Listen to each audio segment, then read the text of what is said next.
I've come to talk with you again, because a vision softly creeping left its seeds while I was sleeping.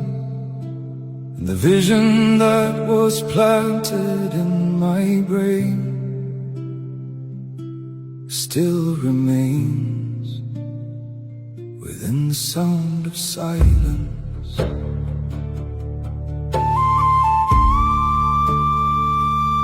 In restless dreams I walked alone down narrow boreens of cobblestone. Neath the halo of an old street lamp, I turned my collar to the cold and damp, when my eyes were stabbed by the flash of a neon light that split the night and touched the sound of silence. And in the naked light I saw 10,000 people, maybe more. People talking without speaking, people hearing without listening, people writing songs that voices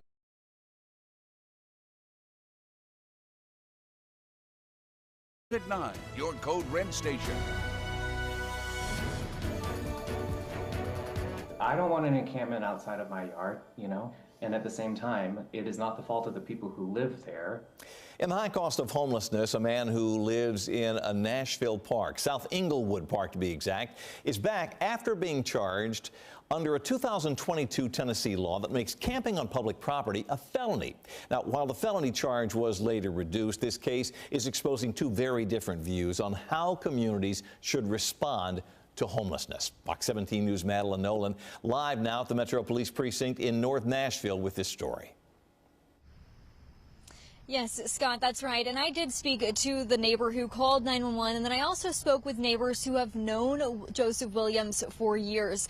And while they don't look at the park the same exact way, they can agree on one thing, and that's that this case has brought a lot of attention to homelessness here in Nashville.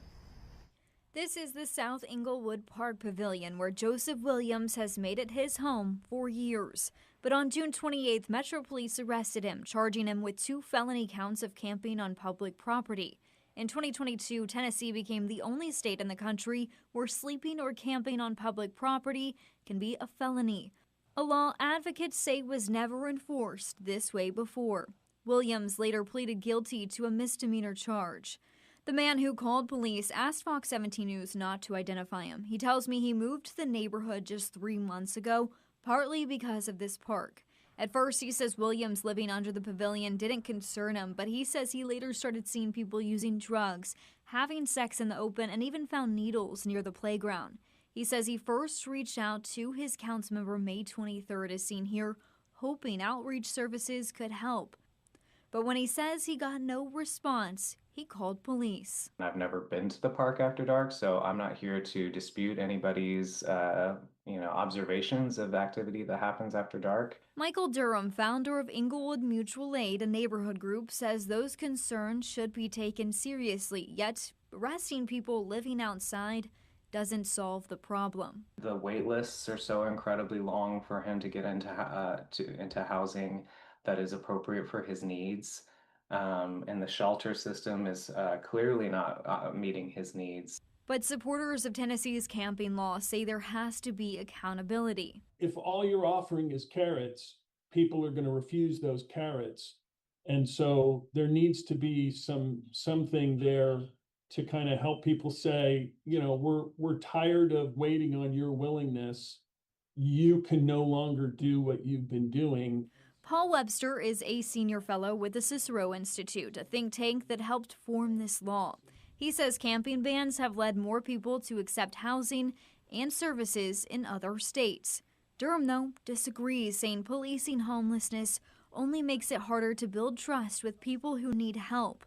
Now Williams remains under the same pavilion, and the neighbor who first called police tells me the activity that prompted his call has returned.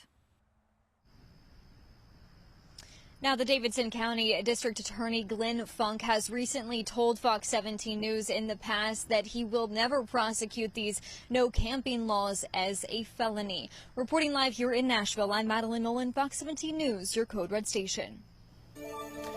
Madeline, thank you. We always want to know what our viewers think. Our question tonight at fox17.com, should homeless people be charged with a felony for sleeping on public land? 24% of the respondents, well, it just popped up to 25%. You saw it change there. 25% say yes, 75% say no. If you'd like to weigh in, just scan the QR code on your screen. It's just a link that'll take you directly to fox17.com where you can vote. And we'll take a fresh look at these numbers coming up on Fox 17 News at 10. Continuing coverage as we are learning just how many homeless people there are in Nashville. The data shows that over the span of a year, 12,000 people were homeless, and that includes 500 children. The rising cost of housing is getting the bulk of the blame for all those folks. Now, Metro's Office of Homeless Services is continuing working to get people off the streets and into some permanent housing. It has closed down several camps since the end of the pandemic. In fact, back in the spring, workers cleared a camp in Antioch, but the people who live in that same Antioch area tell us when one of these camps closes, others just seem to pop up and take their place. Fox 17 News has been covering the high cost of homelessness for about 6 years now. And you can see how this issue has changed by looking at some of our previous stories on the Fox Nashville YouTube channel. And while you're there, we invite you to become a regular subscriber. In Operation Think about a public park. You usually picture the shared oasis, right? Right, yeah, like a place where the rules just sort of relax for a minute. Exactly. You've got kids on the swings, people reading on benches, maybe, I don't know, a family having a picnic on a Saturday. It's the ultimate equalizer in urban design. You know, anyone can be there regardless of their income or what they do for a living. Yeah, that patch of grass is this rare zone where you don't actually have to buy something just to justify your existence. Which is incredibly rare these days. It really is. But today, for this deep dive, we are looking at what happens when that exact same patch of grass becomes a literal battleground. And it is a battleground. Yeah. We're talking about when the simple biological necessity of just falling asleep under a park pavilion isn't just considered like a nuisance, but is classified as a felony. Which forces a complete reevaluation of what public space actually is. You know, like who is it truly built for?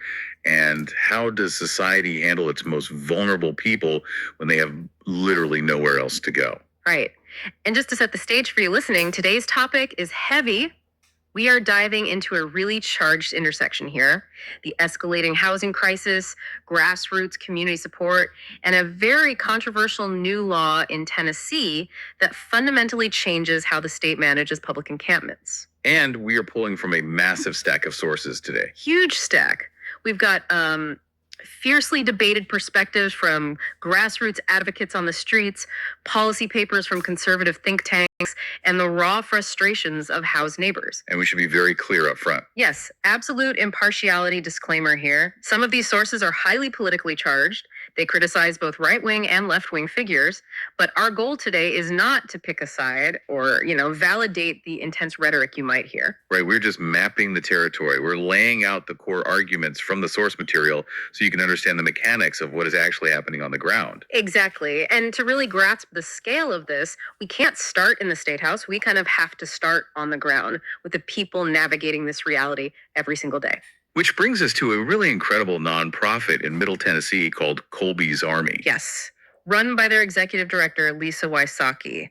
And man, the origin story of this group is just heartbreaking. It really is. The group is named after Lisa's son, Colby, who experienced homelessness himself and tragically passed away from a drug overdose.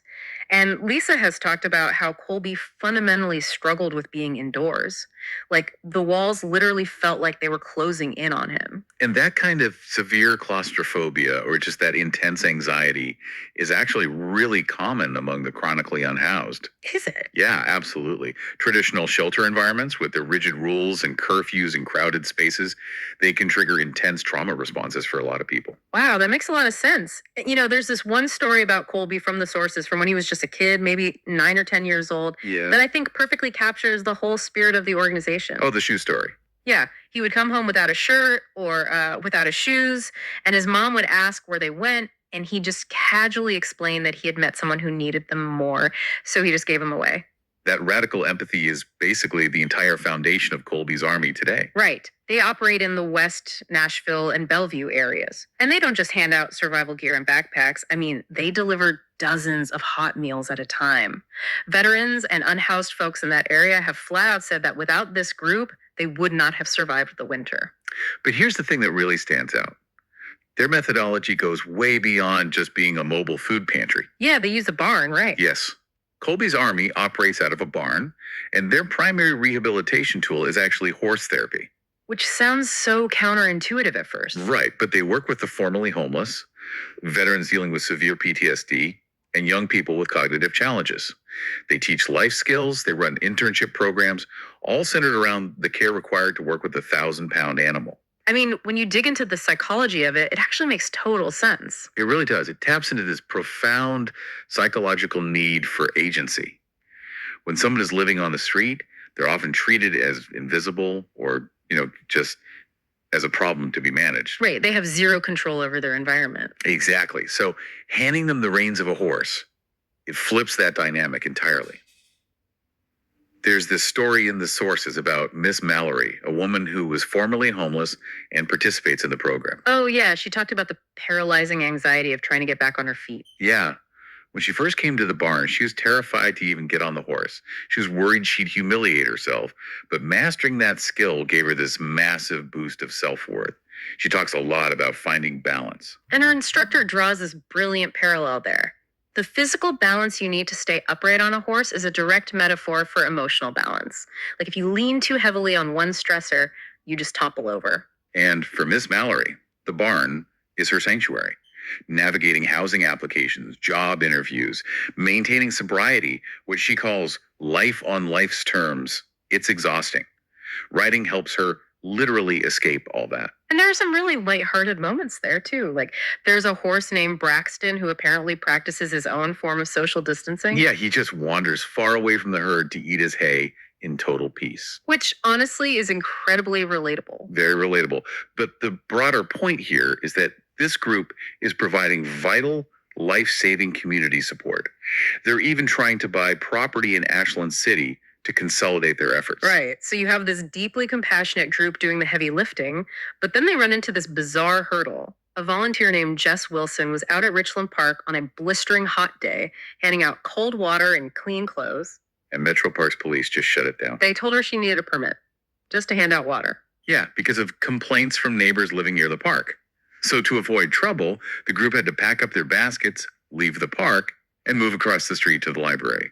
Just to give a thirsty person a bottle of water.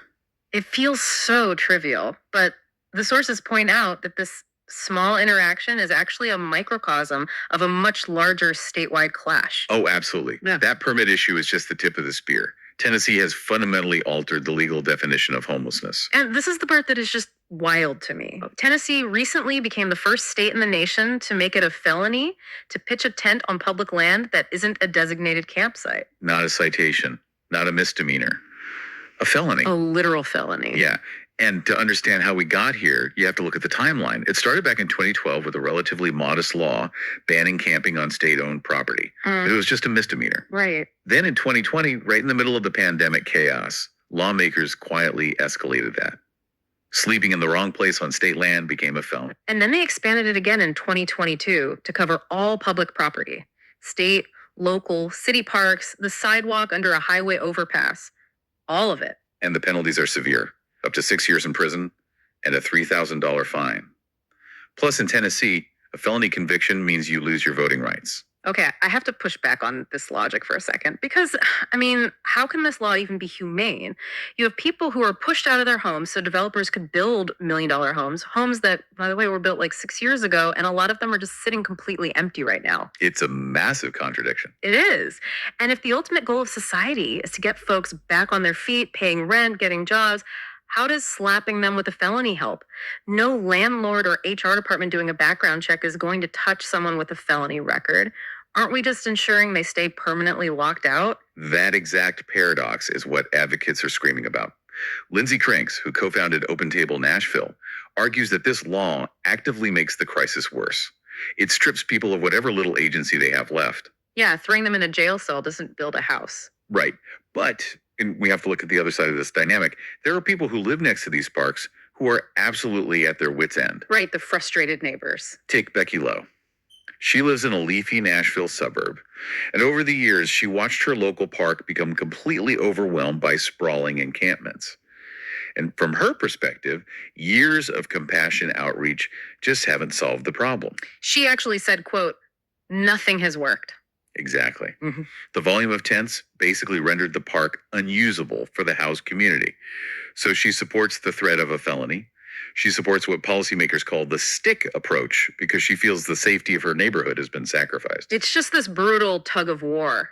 The housed residents want their parks back, and the unhoused residents literally have nowhere else to exist. So let's ground this in reality. Let's talk about Joseph Williams, because he is the perfect test case for this legislation. He really is. He's a 49-year-old chronically homeless man who became one of the very first people in the country to get a felony charge under this new law. Right. He had been living at South Inglewood Park in East Nashville for years. And one day in June, police approach him at the park pavilion, tell him he has a warrant, and arrest him on 2 felony counts of camping. He spends time in jail and later tells reporters he didn't even fully understand the legal paperwork he was signing to get out. He was just desperate to leave the cell. But the crucial part is what happens the moment he is released. Yeah, this is the really telling part. He's picked up by his friend, John Lier, who is a retired social worker. John tries to give him options. He offers to pay for a hotel. He offers to take him to a shelter. And Joseph refuses all of it. He wants no part of it. Right. Instead, they go to a local diner.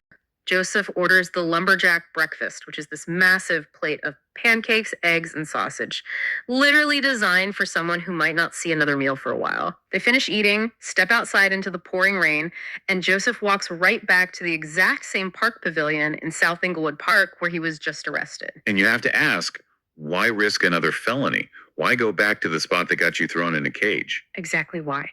Because Joseph doesn't trust the bureaucratic shelter system. To him, an institutional shelter feels restrictive, alien, and even potentially dangerous. And honestly, we see this a lot in the sources. There is this deep distrust because a lot of folks feel like there are corrupt people in these bureaucratic homeless programs. Like the system is broken, the funds don't reach the streets, and it's just a maze of red tape. Right, which is why grassroots groups like Colby's Army are so crucial. They bypass that bureaucracy. Yeah. But for Joseph, South Inglewood Park is his neighborhood. He has roots there. He knows how to navigate back to his pavilion in the dark and the rain. A felony charge didn't cure his homelessness.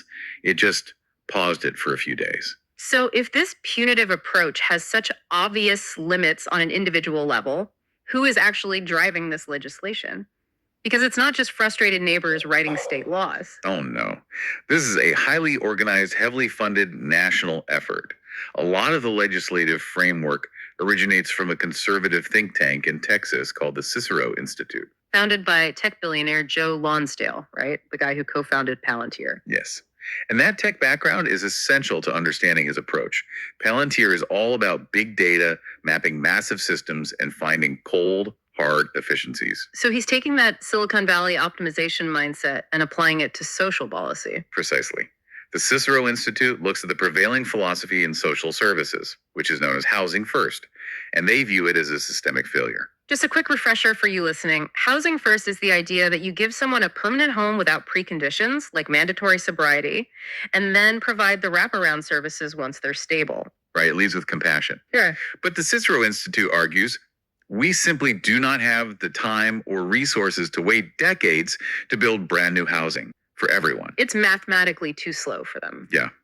And while we wait, they argue the encampments grow, public health deteriorates, and cities become unlivable.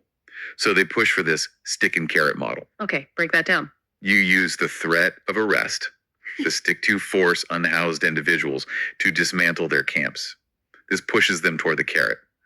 But in their model, the carrot isn't an independent apartment. It's state-sanctioned temporary camps and mandatory treatment programs. I see. They argue that leaving someone to decay in a public park under the guise of compassion is actually cruel, and sometimes you need the rigid force of law enforcement to compel someone into treatment. You know, it makes me think of a massive plumbing disaster in a house. Like, imagine the pipes behind your drywall are completely corroded and bursting, and water is just pouring into your living room. The Cicero Institute's stick approach is essentially running down to the basement and cranking the main water valve completely off. Right. It stops the immediate flooding. Exactly. The housed residents get their dry living room back, which is what they want. But turning off that valve doesn't fix a single broken pipe. The underlying corrosion in the walls is still there. Eventually, the water has to be turned back on, and the leak resumes because the root causes haven't been touched at all. That is a perfect analogy. And that brings us to the actual broken pipes of this crisis, the systemic economic trends. Yeah. Because you can't talk about criminalizing homelessness in Nashville without talking about why so many people are suddenly on the streets. And the numbers are staggering. Homelessness in Nashville spiked by more than 30% in under a year, roughly 4,300 people. You don't see a 30% spike just because thousands of people suddenly decided they prefer the fresh air of a park pavilion. No, you see a spike like that because the economic floor completely gave out. Gentrification is working in overdrive. Yeah, and advocates are pointing out this glaring paradox. Long-standing encampments like Old Tent City, which existed quietly under the Cumberland River for nearly 40 years, are being aggressively bulldozed. People are being pushed out of the shadows to make way for high-end million-dollar developments. And like you mentioned earlier, some of those luxury units sit partially empty as speculative investment properties. Meanwhile, the original residents of those neighborhoods are forced onto the street. Park benches are ripped out of downtown. Security cameras go up. The city's architecture literally becomes hostile to anyone without capital. If you work a minimum wage job and your rent goes up $400 a month because a luxury high-rise went up next door, you get evicted. You sleep in your car. Then your car gets towed because you can't afford the registration. Right, so you sleep in the park. And under this new law, you get a felony. It is a direct pipeline from economic displacement to the criminal justice system. And as we report on this, we have to note where advocates are placing the blame. Many point directly to the political structure, noting that Tennessee's Republican supermajority has prioritized this punitive enforcement while offering virtually zero state-funded programs to address the affordable housing shortage. And this ties into a broader national movement, too. The push for these types of policies gained a lot of momentum during the Trump administration, with an executive order that explicitly aimed to tie federal homelessness funding to punitive enforcement and institutionalization. Which advocates fiercely criticize, calling it a push toward internment camps that strips citizens of their basic constitutional rights. Regardless of where anyone stands on this, whether you view it as a pragmatic intervention or the draconian criminalization of poverty, the undeniable reality is that this model is spreading fast. Yeah. Missouri passed a similar law, though they kept it at a misdemeanor level. Texas passed their own version. Arizona and Georgia are debating them. And it isn't just a red state thing.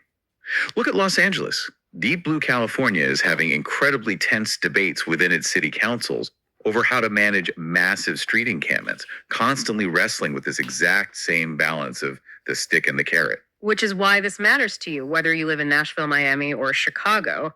The Tennessee model is the canary in the coal mine. It represents a fundamental tipping point in American society. When the math of the housing market simply no longer works for the bottom tier of society right now, the test case seems to be replacing the social safety net with the penal code. We've covered a massive amount of ground today. We really have. We started with the profound resilience of Colby's Army, Lisa Wysocki, turning the tragedy of losing her son into a mission that uses horse therapy to restore human agency. We looked at the state's blunt response with this first-in-the-nation felony law. We saw the human cost through Joseph Williams, who proved that human behavior doesn't easily conform to legislative spreadsheets. And we explored the macro-level debate, the tech-driven approach clashing against the harsh realities of rampant gentrification. It is a lot to process. It really challenges our fundamental assumptions about society. But I want to leave you with a final thought to mull over as you go about your day. Let's hear it. We've established that the compassion-led housing first carrot takes years to physically build. And we've seen that cities are rapidly utilizing the stick of law enforcement to sweep people out of public view today. But what happens in the intermediary space? If people cannot afford rent today, and the shelters are full or triggering today, where do they physically exist tonight? That is the million-dollar question. How must we fundamentally redesign our urban public spaces, our parks, our transit hubs, our libraries, so that they can serve the practical needs of both housed residents and those with nowhere else to go, without relying on the criminal justice system as the default referee. Think back to that metaphor of the public park we started with, the shared oasis. If we can't figure out how to share that grass without threatening each other with prison time, we might be losing a lot more than just our public space. We might be losing the very fabric of our communities. Thank you so much for joining us on this deep dive. We'll see you next time.